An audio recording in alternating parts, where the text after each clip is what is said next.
Britain's got the hiccups.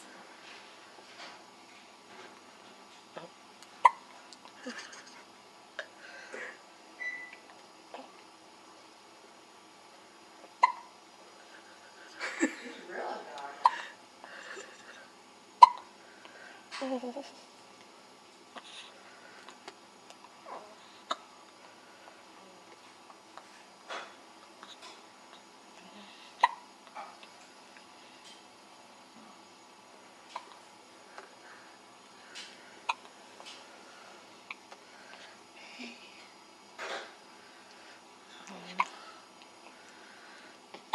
She's only 2.5 days old and she's got the hiccups.